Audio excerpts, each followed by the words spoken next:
नमस्कार साथियों आज मैं बात करूंगा कोर टूल के रिगार्डिंग। इसमें से जो भी क्वेश्चन आंसर दिए गए हैं ये कोर टूल से लिए गए हैं। तो ये सारे क्वेश्चन देखेंगे। इसमें 50 क्वेश्चन हैं। अगर ये पीपीटी डाउनलोड करना चाहते हैं आप तो नीचे डिस्क्रिप्शन बॉक्स में मिल जाएगी, वहां से डाउनलोड कर सकते हैं पीपीटी। इसमें से किस टाइप के क्वेश्चन हैं वो हम एक बार जरा देखते हैं। ये आपको क्वेश्चन दिख रहे हैं, ये क्वेश्चन हैं इसमें। तो इसमें से हम बात करते हैं क्वेश्चन की। तो ये हमारे क्वेश्चन हैं, ये देख पा रहे हैं आप। जैसे बेनिफिट ऑफ एपीक्यूपी, एपीक्यूपी का बेनिफिट्स हैं, ये सारे देख सकते हैं हम। ठीक है, बैकग्राउंड ऑफ एपीक्यूपी, ये बैकग्राउंड ऑफ एपीक्यूपी का बैकग्राउंड देखो बता रखा है इस प्रकार से। ठीक है, प्रोडक्ट क्वालिटी प्लानिंग फेज में क्या क्या होता है, जो फर्स्ट फेज होता है उसमें से क्या है ये। ठीक है, उसकी एक्टिविटी दे रखी है, इस प्रकार से आप पढ़ सकते हैं ये। तो इसको वीडियो को रोक रोक के आप पढ़ सकते हैं। तो ये मैं पूरा क्वेश्चन दिखा रहा हूँ, आपको पूरा समझ सकते हैं। जैसे इसमें से फेज कितने होते हैं, 5 फेज होते हैं ये। ठीक है, planning, product design development, process design development, product process validations, feedback and assessment, correction actions. ठीक है, इस प्रकार से। तो ये पीपैप की रिक्वायरमेंट कब होती है, न्यू प्रोडक्ट डेवलप करने के लिए इंजीनियरिंग चेंज होती है, कोई मटेरियल चेंज होता है, तो इस प्रकार से आप ये बता सकते हैं। अगला क्वेश्चन है पीपैप की लेवल। तो 5 लेवल होती हैं, 5 लेवल का ये मतलब है, ये बता सकते हैं आप। ठीक है, उसके बाद डॉक्यूमेंट कितने होते हैं, रिक्वायरमेंट डॉक्यूमेंट 18 डॉक्यूमेंट्स होते हैं, ये 18 डॉक्यूमेंट बता सकते हैं आप। ये कस्टमर स्पेसिफिक रिक्वायरमेंट्स क्या है आपकी, स्पेशल कस्टमर रिक्वायरमेंट्स है, तो ये कस्टमर स्पेसिफिक रिक्वायरमेंट्स हो सकती है, ये बता सकते हैं आप। इस प्रकार से आप ये क्वेश्चन जवाब देख सकते हैं। उसके बाद हम बात करते हैं एमएसए की। एमएसए क्या होता है, तो फर्स्ट एडिशन सेकंड एडिशन, ये आप ये बता सकते हैं इस प्रकार से।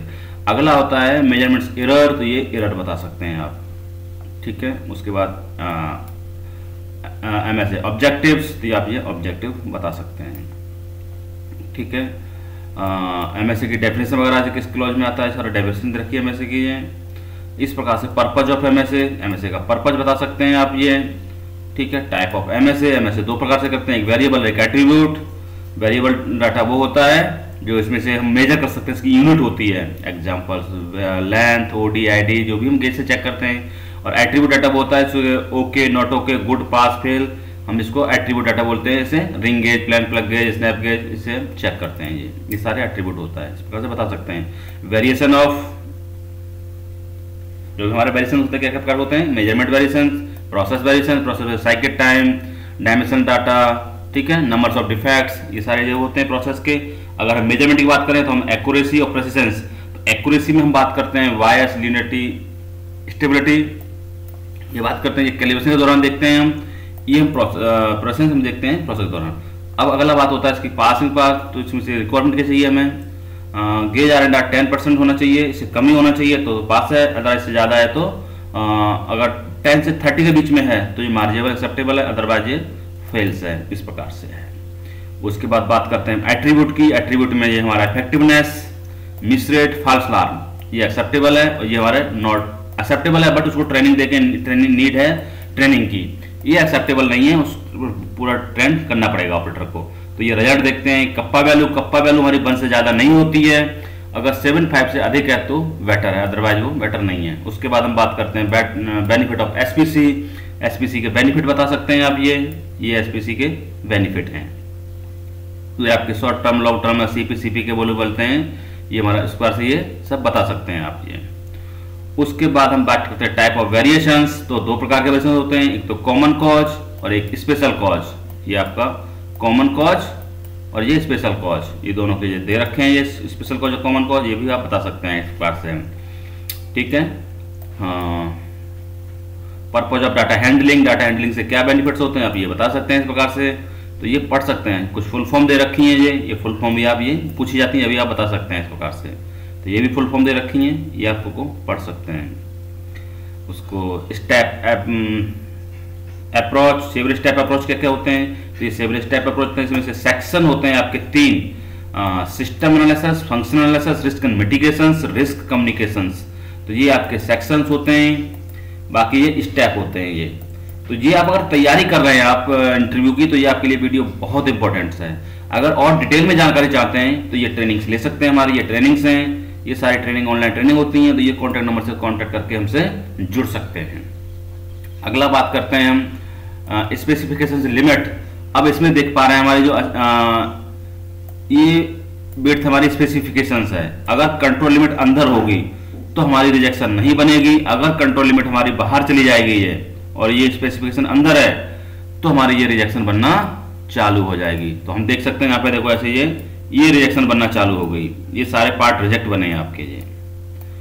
तो ये हमारा इसमें से चेक करते हैं हम, तो ये पार्ट आपके रिजेक्ट बन रहे हैं। तो ये पूरा डिटेल में समझने के लिए हम कॉन्टेक्ट कर सकते हैं हमसे ये। इसमें बात करते हैं सीपी के क्या होती है, इसको हम प्रोसेस कैपेबिलिटी बोलते हैं, इसको बोलते हैं हम स्प्रेड। तो हमारा जैसे ये स्प्रेड है, अगर जितना स्प्रेड होता जाएगा उतनी हमारी सीपी के दोनों वैल्यू कम होती जा रही हैं। आप देख पा रहे हैं सीपी और सीपी के दोनों कम हो रही है, बट इक्वलेंट में कम हो रही है क्योंकि ये सेंटर्ड है। सेंटर से आउट होगा तो क्या बताएगा, वो सीपी की वैल्यू बताएगा। सीपी सेंटर्ड और स्प्रेड बताता है, यानी जो उसका फैला हुआ है वो सीपी बताता है। ये क्या बताता है, सीपी। ठीक है, अगला देखते हैं ये क्वेश्चंस। इस प्रकार से आप पढ़ सकते हैं ये रोक रोक के। ये स्टैंडर्ड डेविएशन का कैसे कैलकुलेट करते हैं एक्सेल में, ये भी फार्मूला दिया गया है। इस फार्मूला से आप स्टैंडर्ड डेविएशन कैलकुलेट कर सकते हैं। उसके बाद देख सकते हैं आपका सिग्मा में सीपी के लेवल कितनी चाहिए, किस स्टैंडर्ड लेवल कितनी चाहिए। तो ये आप जिस टेबल के अकॉर्डिंग सीपी के टॉलरेंस, यील्ड, पीपीएम यहाँ पर देख सकते हैं, आप याद कर सकते हैं, ये पूछ सकता है। अब देखो इसमें सीपी के बताया गया है, इसमें सीपी आपकी इक्वल रहेगी इस वाले कॉलम में क्योंकि ये स्प्रेड नहीं है इसमें, और सेंटर से आउट होता जा रहा है तो आपकी सीपी की वैल्यू कम होती जा रही है, आप देख पा रहे हैं ये। ठीक है, और सीपी बराबर है क्योंकि ये स्प्रेड नहीं है, इसमें दोनों इक्वलेंट शिफ्ट हो रहे हैं, तो इसलिए दोनों कम हो रहे हैं क्योंकि सेंटर से हो रहा है ये। ठीक है, ये आप बता सकते हैं। उसके बाद आप देख सकते हैं, तो ये आपका voice of the process of voice of the process, ये वॉइस ऑफ द कस्टमर, ये कस्टमर की बिट्स होती है, डिजाइन बिट्स होती है, ये आपकी प्रोसेस की बिट्स होती है। ठीक है, आपका लिखा हुआ है, इस प्रकार से आप देख सकते हैं सीपी के क्वालिटी कंट्रोल। इसी करते हैं आप इसको समझ सकते हैं, पढ़ सकते हैं, इस प्रकार से ये दिए हुए हैं। ठीक है, तो ये अगला क्वेश्चन है, इसमें से क्या कह रहा है, करंट सीक्वेंस क्या है। तो करंट सीक्वेंस क्या है, इसमें से 1 2 3 ये सीक्वेंस है, तो इसमें से कौन सा मैच कर रहा है, ये मैच कर रहा है, ये आपके नहीं है, गलत है ये। ठीक है, इसमें से क्या है आपका, क्या रहा है, थर्ड स्टेप, जो 7 स्टेप अप्रोच है उसमें थर्ड स्टेप कौन सा है, तो थर्ड स्टेप ये वाला है, तो ये नहीं है। फंक्शनल एनालिसिस,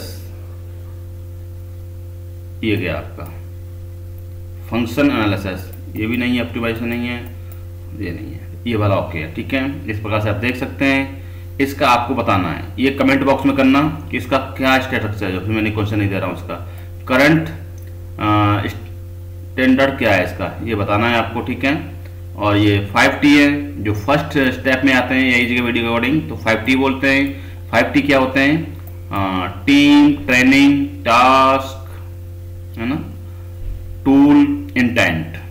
ठीक है, उसके बाद आता है आपका ये जगह फमी के अकॉर्डिंग 5 स्टेप में आता है एपी टेबल, इसको बोलते हैं एक्शन प्रायोरिटी टेबल्स। तो एक्शन प्रायोरिटी टेबल नंबर कैसे देते हैं, ये नंबर देते हैं इसमें से, ये टेबल आप देख सकते हैं, ये सारा नीचे डिस्क्रिप्शन में डाउनलोड कर सकते हैं। इस टाइप से ये 50 क्वेश्चन हैं ये। अब हम पहले कैलकुलेट करते थे ये सेवरिटी, अक्ररेंस और डिटेक्शंस मिला के आरपीएन नंबर, ये अब ये टाटा बाबा हो चुका है। अब रह गया है आपका यहाँ पर ये सेवरिटी, अक्ररेंस और डिटेक्शंस, इसको हम कैलकुलेट करते हैं, एपी नंबर आता है, जैसे 6 7 4, ये हो जाता है आपका प्रायोरिटी मीडियम। ठीक है, प्रायोरिटी लो, प्रायोरिटी हाई। तो जैसे हम यहाँ देख पा रहे हैं, अगर इसमें से कितने नंबर मीट करता है, उसके बाद मीट करता है, तो उसके वो हम प्रायोरिटी लो, प्रायोरिटी एक्शन, हाई इसमें से हम देते हैं। जैसे 4 5 6 के बीच में है सेवरिटी, अक्ररेंस आपका ये है, और अगर आपका डिटेक्शंस ये है तो ये मीडियम आएगा। अगर इसी के बीच में अगर ये आ रहा है तो मीडियम आएगा। अगर इसी में देख सकते हैं हम ये 7 से 8 के बीच में है, ये हाई है, तो ये भी हाई रहेगा। ठीक है, इस प्रकार से आप ये देख सकते हैं, ये टेबल है, टेबल देखना बता दिया मैंने। ये कुछ फुल फॉर्म्स हैं, ये फुल फॉर्म आप देख सकते हैं ये। ठीक है, उसके बाद आपका एनालिसिस आ गया, तो ये सब आप पढ़ सकते हैं, रोक रोक के ये सब स्टडी कर सकते हैं। ये सबमिशन रिक्वायरमेंट्स, सबमिशन रिक्वायरमेंट्स क्या क्या हैं, तो ये आप ये सब बता सकते हैं। ये कुछ ट्रेनिंग्स हैं, अगर ट्रेनिंग लेना चाहते हैं तो मेरे से कांटेक्ट कर सकते हैं, ये मेरा व्हाट्सएप नंबर दिया गया है। उसके बाद आपका दिया हुआ है ये डिपार्टमेंट्स, ये डिपार्टमेंट की ट्रेनिंग्स ले सकते हैं। ठीक है, अगर हम बात करते हैं इंडेक्स फार्मूला की, तो सीपीसीपीके का फार्मूला ये होता है और पीपीपीपीके का फार्मूला ये होता है। बस डिफरेंस ये होता है स्टैंडर्ड डेविएशन का, जो ये स्टैंडर्ड डेविएशन है, इसमें स्टैंडर्ड डेविएशन है। इन स्टैंडर्ड डेविएशन को भी देख लेते हैं एक बार हम। ये स्टैंडर्ड डेविएशन बात करता है R बार अपॉन D2, ये शॉर्ट टर्म की बात करता है स्टैंडर्ड डेविएशन विद इन सब ग्रुप में, और ये टोटल वेरिएशन की बात करता है, टोटल वेरिएशन काउंट करता है, तो ये वाला ऐसा होता है। तो 2 एस यहाँ पे स्टैंडर्ड डेविएशन थे, दोनों का मतलब यही है। ठीक है, अगला है हमारा स्पेशल कैरेक्टरिस्टिक्स। स्पेशल कैरेक्टरिस्टिक्स क्या होते हैं? सेफ्टी, फंक्शंस, परफॉर्मेंस, ये सारे हमारे सेफ्टी कैरेक्टर्स होते हैं। फिट, फंक्शंस, ये सारी एक्टिविटी हो गई हमारी। अगला होता है आपका ये मारू पार्ट्स। मारू पार्ट क्या होते हैं? तो ये मारू पार्ट है आपके, ये आप मारू पार्ट्स देख सकते हैं। फिट, फंक्शन, तो ये मारू पार्ट देख रखे हैं आपके। सीट बेल्ट हो गई, हैंड ब्रेक हो गए, एयर बैग हो गए, ये सारी चीज़ है आपकी। उसके बाद आपका ये 24 क्वेश्चन आ जाता है आपका, इस प्रकार से जो क्वेश्चन हैं। उसके बाद आपका आता है प्रोसेस इनपुट आउटपुट, ये सारे आउटपुट इनपुट हो जाते हैं। अब MSA की बात ये बता रखा है इस प्रकार से, तो आप पढ़ सकते हैं। ठीक है, रेफरेंस वैल्यू कैसे कैलकुलेट करते हैं MSA में। ठीक है, तो ये आप ये रेफरेंस वैल्यू की डेफिनेशन को स्टैंडर्ड बता सकते हैं। तो ये इस प्रकार से 50 क्वेश्चन थे, आप ये बता सकते हैं। ठीक है, ये आपका measure of centre tendency, medium, mode और मीन। मीन होता है आपका एवरेज, अर्थमेटिक मीन एवरेज बोलते हैं। मीडियन होता है जो भी इसकी वैल्यू आपकी सबसे अधिक बार आती है, वो मीडियन कहलाती है। ठीक है, और मोड होता है जो असेंडिंग या डिसेंडिंग ऑर्डर में रखने के बाद जो बीच की संख्या होती है, मिडिल पॉइंट होता है, वो आपका मीडियन कहलाता है। तो ये सारे क्वेश्चन थे। ये PPT डाउनलोड करना चाहिए, डिस्क्रिप्शन बॉक्स से कर सकते हैं। Okay, thank you.